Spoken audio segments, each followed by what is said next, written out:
नमस्कार, मी ऋतुजा, तुमची होस्ट. आपण फिटनेसच्या नावाखाली कोणाला तरी बघून नेहमी फॉलो करण्याचा प्रयत्न करतो किंवा आजकाल सेलिब्रिटींसारखं दिसण्याचा खूप क्रेज आहे. त्यांच्यासारखी फिगर, त्यांच्यासारखं फिटनेस आपण खूप फॉलो करण्याचा प्रयत्न करतो. पण त्याच्यामागे काय सायन्स आहे हेच आपण नेमकं विसरतो.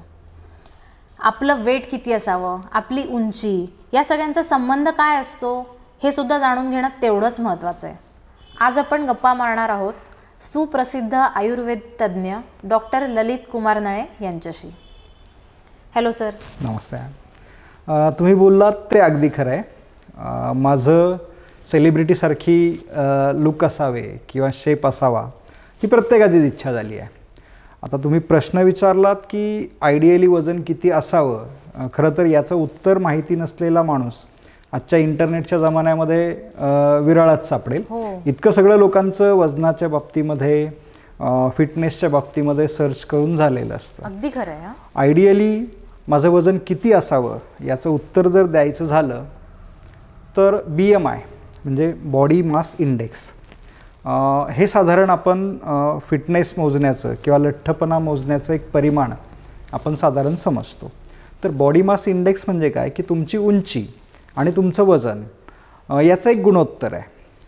ते जेवढं अधिक तेवढा तुमचा लठ्ठपणा अधिक असं आपण समजतो. अर्थात बारकाईने जर बघितलं गेलं तर याच्यामध्ये म्हणजे वयानुसार किंवा स्त्री पुरुष भेदानुसार किंवा जेनेटिक्सनुसार प्रत्येकाचं उत्तर वेगवेगळं येऊ शकतं. पण एक जनरल सर्वसाधारण आपण बघायचं झालं तर एक BMI हा एक लठ्ठपणा मोजण्याचं परिमाण आपण समजतो.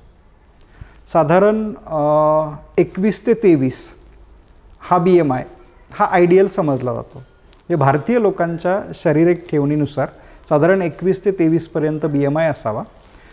23 ते 25पर्यंत जर आपलं BMIचं उत्तर येत असेल तर आपण अगदी लठ्ठपणा त्याला म्हणता येणार नाही, पण ओव्हरवेट, थोडंसं वजन आपलं वाढलेलं आहे असं आपण साधारण समजू शकतो.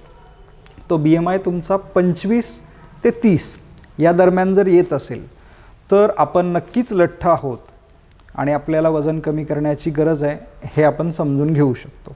आपला BMI 30पेक्षा जर जास्त येत असेल तर मात्र आपल्याला वजन कमी करण्याची अत्यंत गरज आहे हे समजून घ्यावं आणि आपण पटकन त्याच्यासाठी काहीतरी सुरुवात करावी.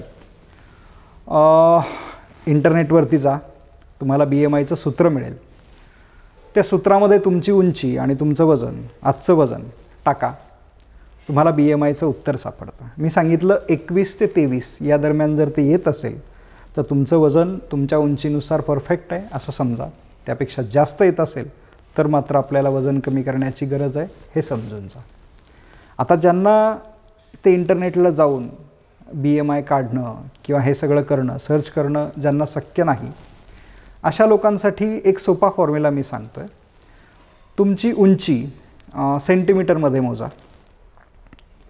ती जेवढी सेंटीमीटर येईल त्यातनं 100चा आकडा वजा करा.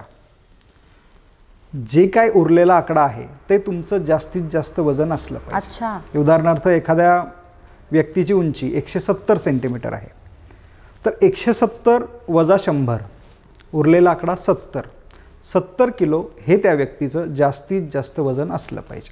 तुम्ही कुठलीही फिगर टाका त्याच्यामध्ये. एखाद्याची उंची 155 सेंटीमीटर आहे तर 155 वजा 100 बरोबर 55 किलो हे त्या व्यक्तीचं जास्तीत जास्त वजन असलं पाहिजे.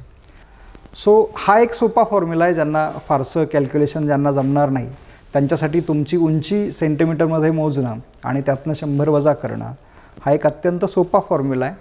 त्याच्यानुसारही तुम्ही तुमचं वजन कमी करण्याची गरज आहे किंवा तुमचं वजन किती असायला हवं खरं तर याचं उत्तर आपल्याला मिळू शकतं. सो आजच तुमची उंची सेंटीमीटरमध्ये मोजा, त्यातनं 100 वजा करा. जो काही आकडा येईल तो आकडा ही तुमची जास्तीत जास्त वजनाची फिगर आहे हे समजून घ्या. जर तो आकडा फार जास्त येत असेल तर आपल्याला वजन कमी करण्याची गरज आहे हे समजा आणि आजच आपण त्या तयारीला सुरुवात करा.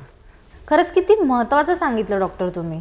कारण की मला असं वाटतं जर प्रत्येकाने हे जाणून घेतलं की आपलं वेट किती असावं तर प्रत्येकालाच एक फिट लाईफस्टाईलची सुरुवात करता येईल. एक्झॅक्टली. अजूनही डॉक्टरांशी खूप गप्पा मारायच्या आहेत तर भेटूया अशाच एका एपिसोडमध्ये.